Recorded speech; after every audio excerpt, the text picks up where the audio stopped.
যার যতটুকু আছে, যে যতটুকুতে আছেন ততটুকুতে ধর্মত জীবন আচরণ করে নিজেদেরকে এই মুক্তির কথা ভেবে ধীর স্থির শান্ত হয়ে শীল সমাধি প্রজ্ঞার কর্মপথে চললে আপনাদের আর এত বেশি দুঃখ থাকবে না। আজকে মানুষের মধ্যে মানুষের যদি এমনি দেখা যায়, সবাই হাসি মুখে বলে ভালো আছি ভালো আছি, কিন্তু আসলে দুঃখের ভরে দুঃখ। কেউ এই দুঃখকে অনুভব করছে না, চিন্তা করছে না, ভাবছে না। অথচ এই দুঃখ থেকে পরিত্রাণ পাওয়ার জন্য এত বেশি কোনো এই চিন্তাটাও ওখানে নেই। এখন মানুষ আজকে ভালো, কালকে দেখা যায় যে ওর মৃত্যুর সংবাদ শোনা যায়। হঠাৎ স্ট্রোক করে মারা যায়, অথচ সুস্থ মানুষ। আরেকজন ক্যান্সার রোগী, ও মাসকে মাস কয়েক বছর ধরে ও পরে থাকলে ওর কোনো মৃত্যুর খবর শোনা যায় না, হয় নাকি না?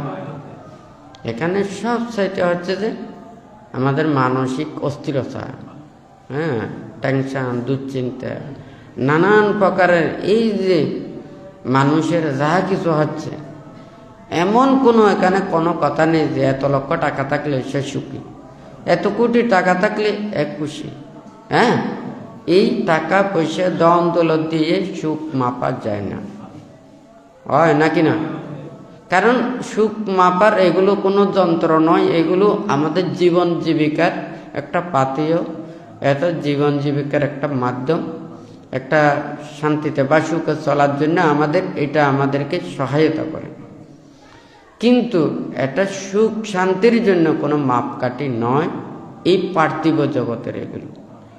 বুদ্ধ সেই জন্য এই নির্বাণ এবং মুক্তির কর্মপথে শিক্ষা দেয়।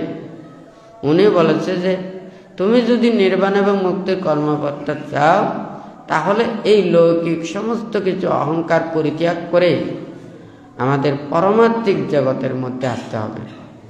একজন যিনি শুধুমাত্র পঞ্চশীল পালন করেন, তাহারও একটা বিশ্বাস আছে, তাহারও শ্রদ্ধা আছে, তারও ভক্তি আছে, কিন্তু যার পঞ্চশীল নেই, BA pass, MA pass, doctorate pass, যতই ভর্তি হোক না কেন, হয় না কেন, সে অন্যায় করবে, অপরাধ করবে, মিথ্যা কথা বলবে, চুরি করবে, হয় না কেন, অন্যায় অপরাধ এগুলো করতে পারে।